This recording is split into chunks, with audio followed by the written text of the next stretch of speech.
우리는 흔히 이 에베소서를 교회론이다 라고 말씀합니다. 물론 틀린 말은 아닙니다. 그러나 사도 바울은 한 번도 그런 교회론을 정립하기 위해서 이 말씀을 또 편지를 전하고 그렇게 하지는 않았던 것 같아요. 마치 논문을 쓰거나 무슨 페이퍼를 하거나 뭐 이런 것들을 하려고 이 에베소서의 말씀을 기록된 것은 아니다. 그럼 어떻게 에베소서를 기록했을까? 여러분, 오직 이방인들이 믿음의 공동체 안에 들어가고 교회의 한 가족, 일원이 되는 그런 상태가 무엇인지에 관하여서 여러분, 유대인들의 사도가 아니라 온 믿음의 사도로 사도 바울이 세워졌고, 사도 바울의 많은 편지 속에는 이방인들에 대한 사랑이 묻어나고, 이방인들이 어떻게 교회 안에 하나의 교회, 에클레시아가 되는가, 그런 거에 대한 말씀을 잘 기록해 놓았습니다. 그 내용이 바로 에베소서의 말씀인데, 그래서 저는 오늘 에베소서 말씀 2장을 그런 말씀 안에서, 그런 내용 안에서 이 말씀을 해석하려고 합니다. 먼저 1절 말씀을 보겠습니다. 1절에 보니 우리의 모습이 어떠한지에 대해서 분명하게 말씀하는데, 허물과 죄로 죽었던 저와 여러분들이 허물과 죄로 죽었던 자들이다 라고 말씀하고 있습니다. 여러분, 허물이라고 하는 말은 길에서 떨어져 나갔다 라는 거예요. 그러면 죄라는 것이 무엇이냐면, 여러분, 그 화살을 쏘면 관역을 향해서 쏘잖아요. 여러분, 이 관역을 향해서 쏘는데 이 관역을 계속해서 벗어나게 하는데 어떤 관역이냐?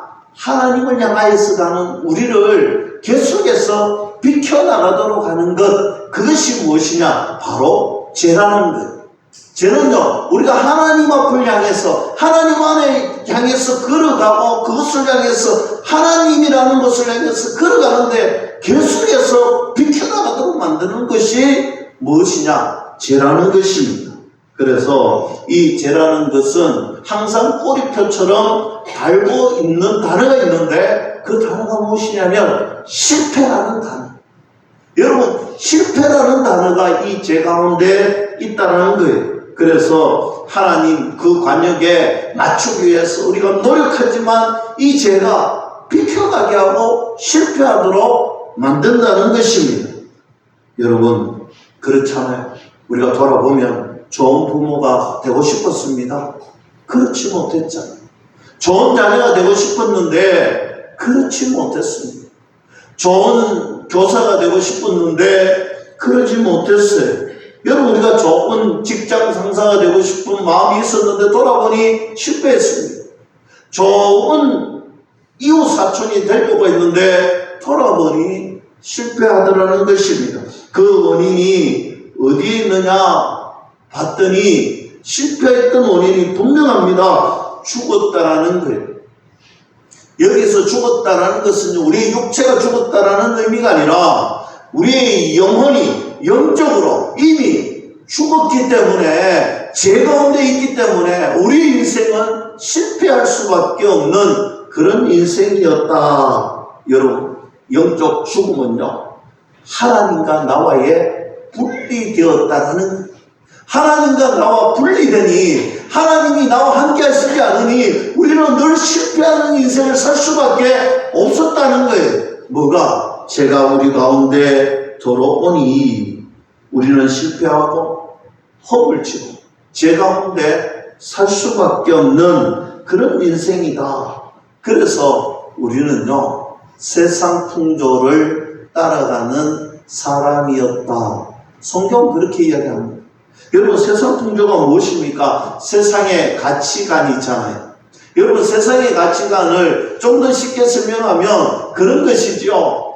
좋은 집에 살고 싶고, 좋은 음식을 먹고 싶고, 좋은 자동차를 사고 싶고, 좋은 것을 하는데, 좋은 옷, 좋은 신발도 신어보고 싶고, 좋은 가방도 한번 들어봐야 되고, 여러분, 어떤 이들은요, 어떤 지역에 사느냐, 어떤 태생이냐, 어떤 학위를 가지고 있느냐, 어떤 공부를 했느냐, 여러분, 이런 것, 세상적인 가치관, 세상적인 가치관을 가지고 이야기하고 살아갑니다. 어느 대학의 출신이고 어느 지역의 출신이고 너는 도대체 얼마나 공부를 했느냐, 얼마나 우리 대학의 중심에 늘 세상적인 가치관이 있고 세상적인 이야기를 하고 있고 세상에서 잣대를 들이대면서 우리가 이야기를 합니다. 이것이 바로 세상 풍조입니다. 공중 권세 잡은 자를 따라다니는 사람의 모습이더라는 것입니다. 여러분, 쉬운 말로 하겠습니다. 마귀를 따라다녔다. 우리는 세상 풍조를 따라가고 마귀를 따라가고 마귀의 종로로 가고 죄의 종로로 돼서 하나님과 철저하게 분리되고 하나님을 향하여서 언제나 빗맞는 관역의 화살이 되더라는 것입니다. 여러분, 악한 사탄 마귀의 주특기가 무엇인지 여러분 아십니까? 악한 사탄 마귀의 주특기는요, 불순종. 불순종이 사단의 주특기입니다. 여러분, 마귀를 쫓아 살았다. 이 말은요, 우리 인생이 늘 하나님 향하여서 불순종의 인생, 불순종의 모습으로 살아갔다라는 것을 의미합니다. 3절에 가보면 육체의 욕심을 따라 살았다. 잘못된 욕심이죠. 무절제하고 무제한적인 그런 모습. 우리가 그런 인생들이 되었어. 육체의 노예가 되었어. 그렇게 무절제하게 살아갔다는 불순종하고 죄 가운데 흠뻑 빠져서 그렇게 살아갔더니 3절에 결론적으로 너희는 그래서 본질상 진노의 자녀다라고 결론을 내고 있습니다. 여러분, 우리는 진노의 자녀다 이렇게 도장이 탁 찍혀 있었던 사람들이다라는 거예요. 그리고 4절 말씀부터 이 본질상 진노의 자녀를 싹 지워주는, 싹 상쇄해버리는 하나님의 은혜의 말씀이 등장을 합니다. 하나님의 은혜가 설명이 되는데 4절에 이렇게 말합니다. 긍휼이 풍성하신 하나님. 여러분, 긍휼이라는 단어가 무엇인지 아십니까? 긍휼과 은혜는요, 나란히 놓고 보면 굉장히 쉽게 이해할 수 있습니다. 은혜라는 단어는요, 마땅히 받을 자격이 없는 자들, 마땅히 받을 자격이 없는 자들에게 하나님이 베푸시는 호의가 은혜입니다. 여러분, 반대로 긍휼이라는 것은요, 마땅히 받아야 하는데 하나님께서 안 하시는, 안 주시는 호의입니다. 무슨 말씀이냐면 이런 겁니다. 우리는요, 하나님의 진노를 받고 하나님의 심판을 받아야 되는 본질상 죄 가운데 빠져 사망의 권세에 눌린 자들, 그래서 심판받아야 되는데, 마땅히 받아야 되는데 하나님이 호의를 베푸셔서 안 주신다는 거예요. 이것이 바로 긍휼인 것입니다. 4절 말씀 자세히 보세요. 큰 사랑, 압도적인 사랑. 하나님의 사랑은 그런 압도적이고 우리가 측량할 수 없는 사랑이시다 하시고 5절에 이 갈로 안에 단어가 있지요. 은혜라는 단어가 있습니다. 하나님은 은혜의 하나님이시다라고 말씀하십니다. 여러분, 하나님은 은혜의 하나님이신데 우리에게 어떤 은혜를 베푸셨을까? 오늘 계속되는 말씀 속에 세 가지의 단어가, 동일한 단어가 등장합니다. 5절과 6절에 보면 함께라는 단어가 3번 등장을 하는데, 함께 살리셨고, 함께 일으키셨고 함께 앉히셨다라는 것입니다. 여러분, 하나님께서 우리와 연합하셔서 함께 죄와 사망으로부터 살려주시고 일으켜주시고 우리는 하나님의 나라의 은혜의 보좌에 앉히시는 하나님의 전적인 은혜가 있다. 할렐루야.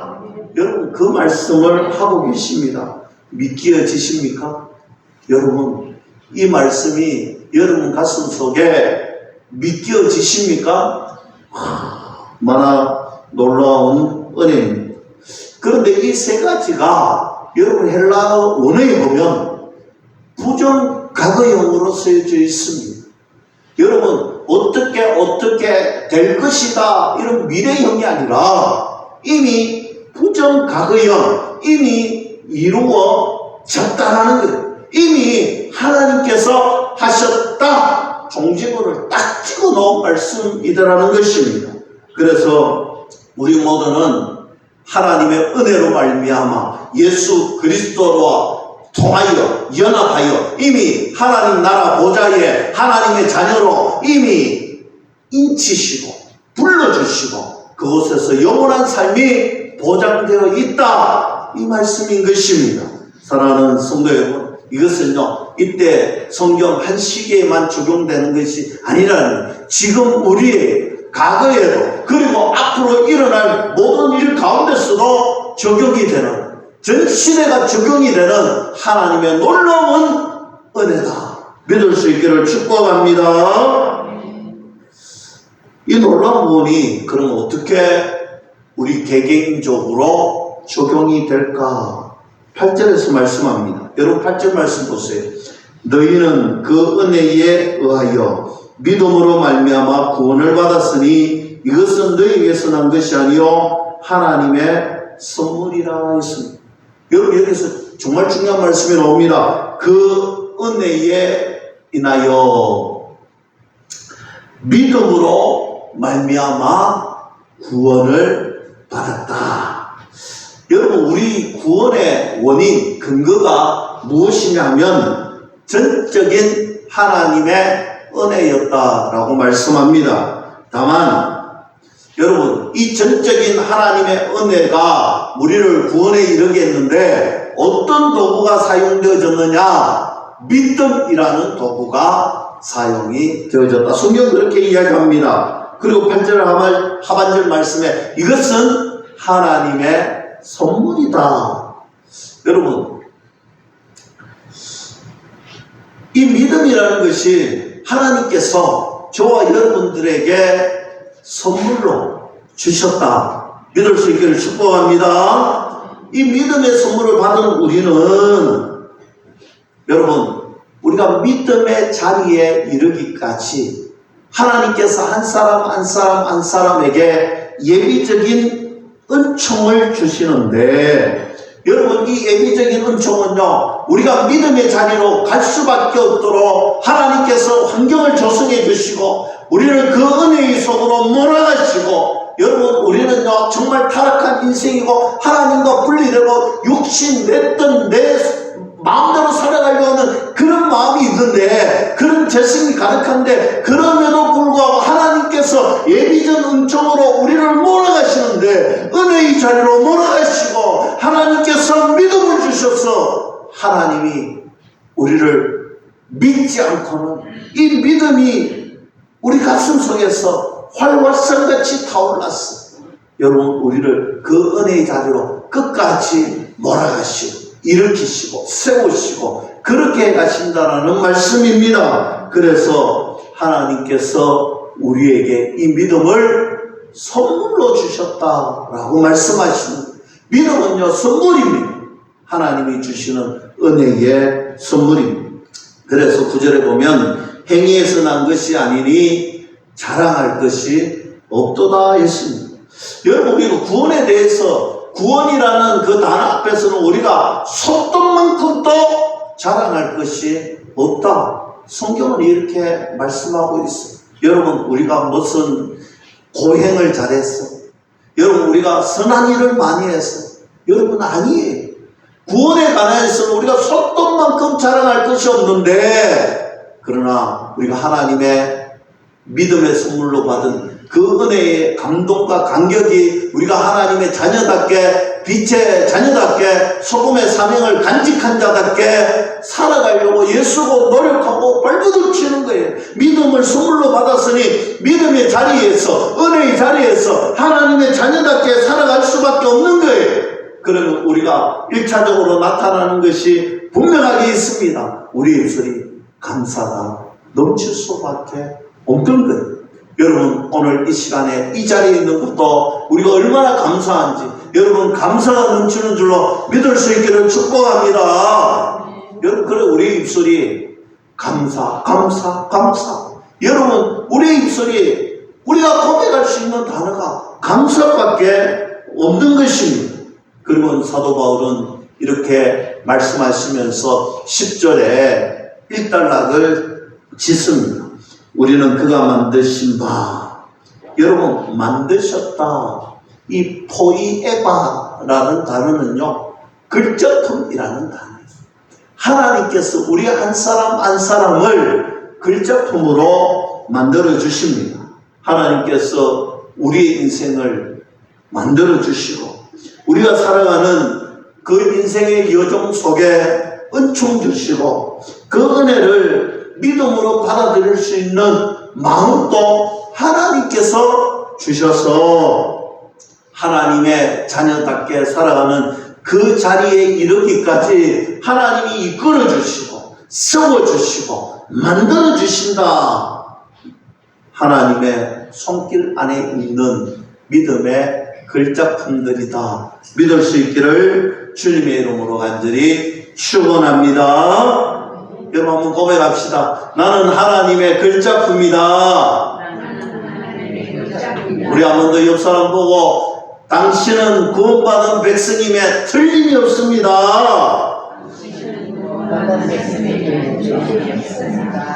여러분, 모나리자 그림 아시죠? 레오나르도 다빈치가 그렸던 모나리자라는 그림. 여러분, 이 모나리자의 그림 보면요, 눈썹이 없는데 왜 유명한지 모르겠어요. 그런데 이 그림의 주인공이 누구냐? 여러 사람들이 이야기를 해요. 모나리자. 여러분, 모나리자라는 피렌치 상인의 둘째 이름이 리자예요. 모나는요, 부인이라는 뜻이다. 이것이 첫 번째 가설. 쉽게 말하면 피렌체에 사는 아줌마 이름이 리자다. 이런 이야기가 있어요. 또 한서는요, 이 다빈치가 사생아로 태어났으니 어머니에 대한 사랑이 정말 진하게 나타나잖아요. 그리움. 그래서 아마 자신의 어머니를 상상하면서 그랬을 것이다. 여러분, 소수의 의견인데 이 세 번째는 저도 보고 좀 웃었어요. 다빈치의 자신의 자화상을 그린 그림이다. 그래서 이 갑론을박이 이루어지는데 여러분, 좀 웃기지 않나요? 이 모나리자라는 그림은요, 무엇이 중요하냐? 눈썹이 없는 게 중요한, 누구의 부인인 것이 중요한 것이 아니라 이 그림을 그렸던 사람이 누구이냐, 이것이 중요한 거예요. 레오나르도 다빈치라는 훌륭한 화가가 그렸기 때문에 이 그림이 가치가 있고 우리들에게 큰 재산의 목록이 되는 비싼 가치, 값어치를 가지고 있습니다. 여러분, 다시 말씀드립니다. 우리는 하나님의 은혜로 말면 원래는 본질상 진노의 자녀. 누가 봐도 우리 한 사람 한 사람, 여러분 현미경으로 확대해 보면요, 우리는요 죄 가운데서 우리는요 아무것도 할 수 없는, 우리는 하나님과의 실패한 인생으로 살아갈 수밖에 없는 그런 사람들이었어요. 그런 본질상 진노의 자녀, 사망의 종로를 하고 사단의 종로를 하고 마귀의 자녀들처럼 살아갈 수밖에 없는 그런 보잘것없는 인생이었지만, 그런 저와 여러분들을 믿음이라는 선물을 주시고 하나님의 은혜의 자리에 끝까지 몰고 가셨어. 하나님이 분명하게 저희들에게 말씀합니다. 너희는 내가 만든 포에 하나님의 글작품이다. 내가 너를 만들었도다. 내가 너를 새롭게 창조했도다. 믿을 수 있기를 주님의 이름으로 간절히 축원합니다. 그래서 천국 시민 된 것이 우리에게는 값진 인생입니다. 그 무엇과도 바꿀 수 없는 인생입니다. 여러분, 오늘 이 문을 놔쓰고 여러분 가정으로 돌아가고 직장과 일터와 사업도로 돌아갈 텐데, 여러분 오늘 이 말씀을 꼭 기억했으면 좋겠습니다. 하나님이 나를 만들어 주셨구나. 나는 하나님이 만들어주신 하나님만의 글작품이고, 이런 자부심을 가지고, 이 은혜의 자부심을 가지고 여러분 절대 잊지 마시고 여러분들 일상의 삶에 승리할 수 있기를 주님의 이름으로 간절히 축원합니다. 이제 11절 말씀부터 말씀의 주제는 이런 것입니다. 이방인들이 어떻게 믿음의 공동체, 교회 안에 들어갈 수 있느냐. 이제 믿음의 공동체에 이방인들이 어떻게 들어가느냐. 11절 말씀을 보면 그때에, 그러므로 생각해 보라는 거예요. 12절에 그때에 말씀합니다. 여러분, 구원받기 전에는 이런 말이에요. 구원받기 전에는 육체는 이방인, 무할례자였다.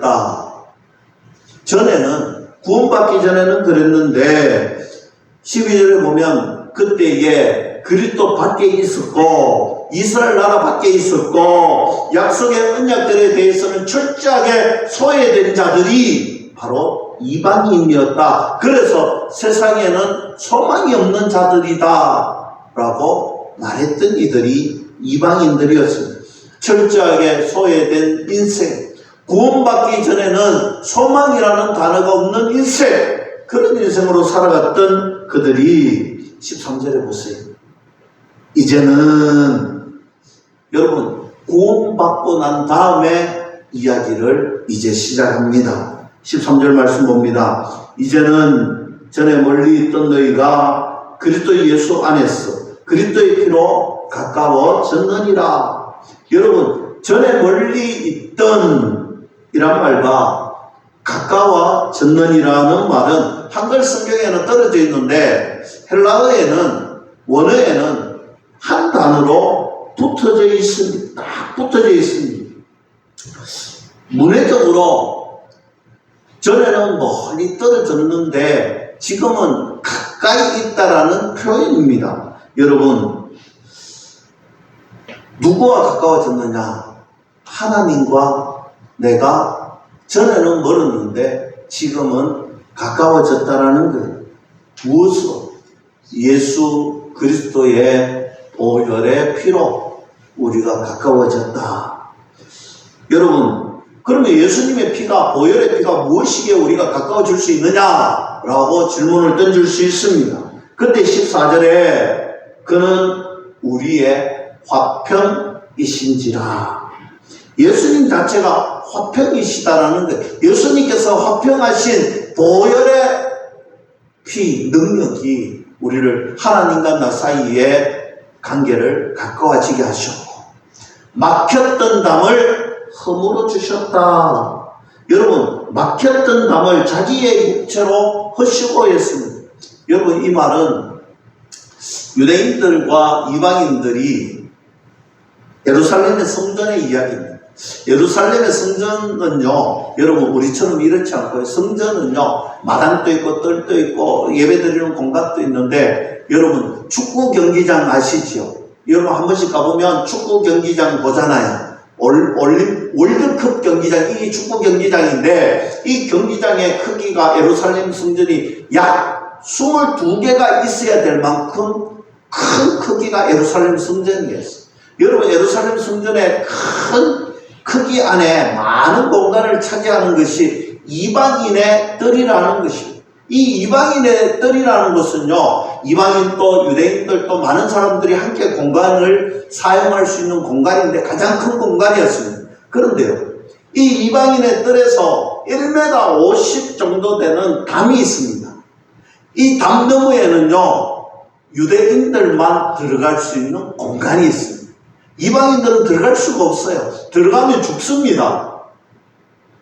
지금 오늘 말씀하는 것이 이건데, 오늘 하나님을 만나는 임재의 장소, 바로 유대인들만 들어갈 수 있었던 그 담 공간, 오늘 이것이 예수 그리스도의 보혈의 피로 이 담을 허물어 주셨다. 전에는 유대인들만 이 공간 안에 들어갔는데 이제는 이방인들도 함께 들어갈 수 있다라고 말씀하고 있습니다.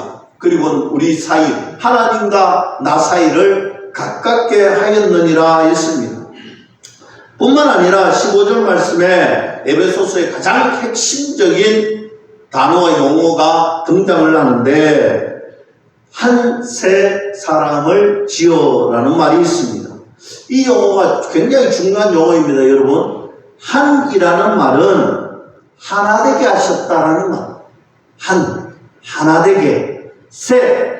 새로운데, 여러분, 새로운 것, 질적으로 완전히 새로운 것, 지어, 이것은요, 창조를 의미합니다.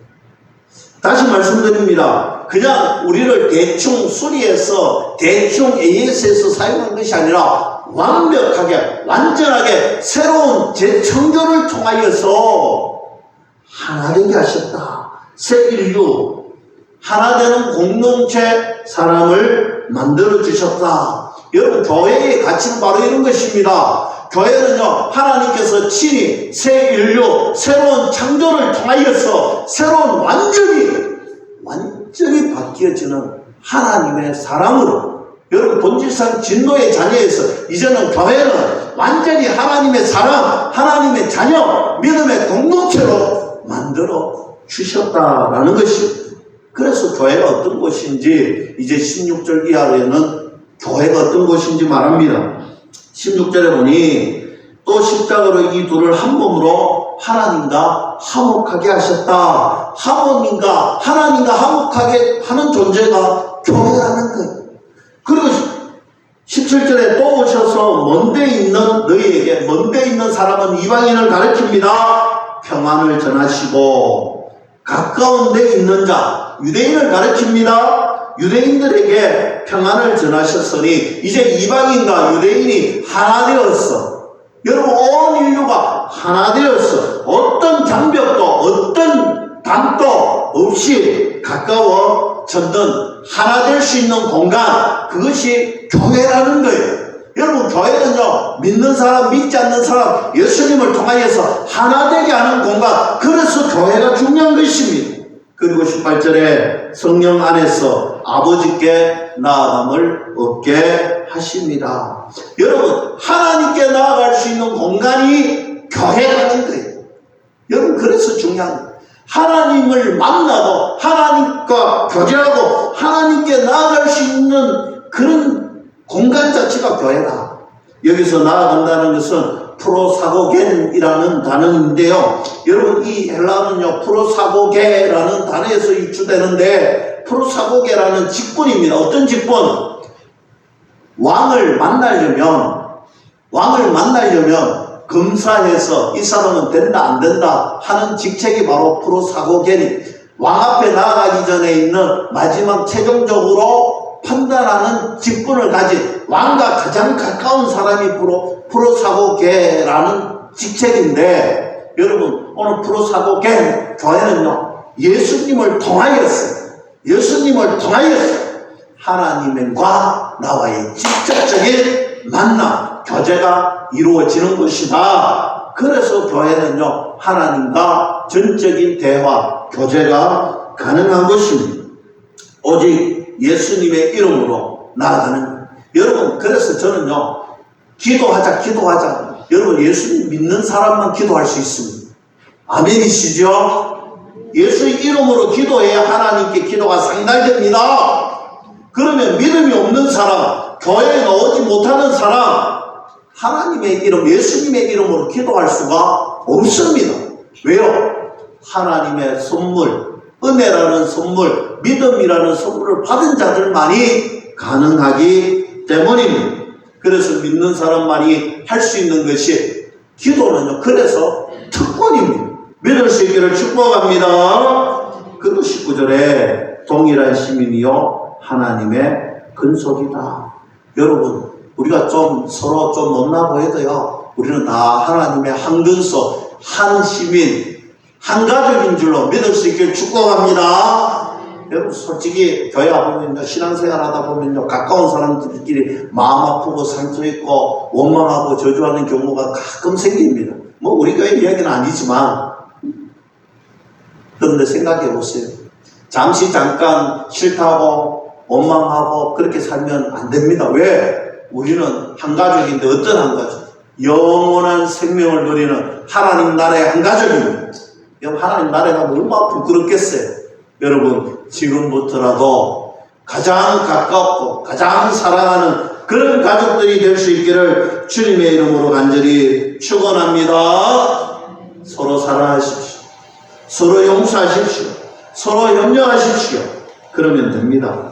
20절 말씀에 너희는 사도들과 선지자들의 터 위에 세우심을 입었다는 것. 그리고 계속해서 그리스도의 예수께서 친히 모퉁이 돌이 되셨다. 여러분, 모퉁이 돌은 이 기반이잖아요. 기반. 주춧돌이잖아요. 여러분, 예수님이 우리의 기초가 되어주시고, 성경에 보면요, 우리가 이 교회를 세울 때 어떻게? 우리는 벽돌이 되었어. 하나의 벽돌이 되었어. 이 기초 위에 하나의 벽돌이 질서정연하게 그렇게 세워져야 여러분 무너지지 않습니다. 여러분, 우리가 질서정연하지 못하고 하나의 벽돌이 되지 못하면 교회는 다 쓰러집니다. 모퉁이 돌 되시는 예수님께 한 몸이 되어 한 질서정연하게 올려지는 거예요. 여러분, 이제 우리 신도시가 들어선 지 벌써 5년이 지나고 6년이 접어드는데요. 여러분, 아직도 다 완성이 된 건 아니지만 신도시 들어서서 제가 이 사택으로 갈 때마다 늘 느끼는 것이 하루가 지나면 조금씩 달라져요. 그런데 처음 철조물을 하기 위해서 구조물을 씌울 때 보면, 야, 저렇게 엉성하게 해서 도대체 어떤 건물이 들어설 수 있을까 불안해요. 그러나 여러분, 그 철근이 쌓이고 벽돌이 모아지고, 여러분 지금 다 보세요. 얼마나 아름다운 건물들이 다 지어져 있습니까? 오늘 성경 말씀에 보면 이렇게 말씀합니다. 되어져 가느니라. 21절 말씀, 되어가고. 여러분, 우리는요, 교회는요, 완성품이 아니에요. 교회는 하나님 나라에 가기까지 교회가 교회답게 되기 위하여 되어가는 과정인 겁니다. 여러분, 우리가 한 벽돌을 쌓아갈 때 하나의 교회가 아름답게 되어져 가는 과정인 거예요. 그런데 이 과정 속에 있는 우리가, 아이고, 저것밖에 못하나, 아이고, 저 정도밖에 못하나, 아이고, 무슨 밴댕이 같이 저렇게 구노. 여러분, 그럴 필요가 없습니다. 여러분, 우리는요, 서로를 사랑하고 서로를 용서하고 서로가 하나 되어서 어떻게 교회는요, 하나님 나라로 가는 하나님의 집을 되어가는 과정, 하나씩 완성되어져 가는 과정입니다. 그래서 내만 잘하면 되지, 이런 사람들이 있어요. 여러분, 그 반은 맞고 반은 틀렸어요. 교회는 내만 잘하는 것이 아닙니다. 우리가 함께 잘해야 되는 공간이고, 우리가 함께 하나 되는 공간이 되어야 된다. 믿을 수 있기를 주님의 이름으로 간절히 축원합니다. 그래서 끝으로 22절 말씀 봅니다. 너희도 성령 안에서 하나님이 구하실 초소가 되기 위하여 그리스도 예수 안에서 함께 지어져 가느니라. 여러분, 열심을 다해서 교회를 세워가는 저와 여러분들이 되어야 된다. 그런데 근본적으로 우리의 힘으로 안 된다는 거예요. 근본적으로 우리의 힘으로 안 된다는 거예요. 성령 안에서 된다. 오늘 우리 장로님 기도가 여러분 감동이 되잖아요. 여러분, 성령 안에서 모세의 떨기나무에 성령의 불꽃, 오순절 마가의 다락방에 그 성령의 불꽃, 여러분 엘리야에게 입었던 그 성령의 불, 오늘 우리 교회에 임할 수 있기를 주님의 이름으로 간절히 축원합니다. 그래서 저와 여러분들이 함께 세워가는 아름다운 교회, 아름다운 공동체, 멋진 교회. 그래서 하나님께는 영광이요, 사람들에게 유익이 되는 생명이 있는 그런 교회가 되기를 주님의 이름으로 간절히 축원합니다. 기도하겠습니다.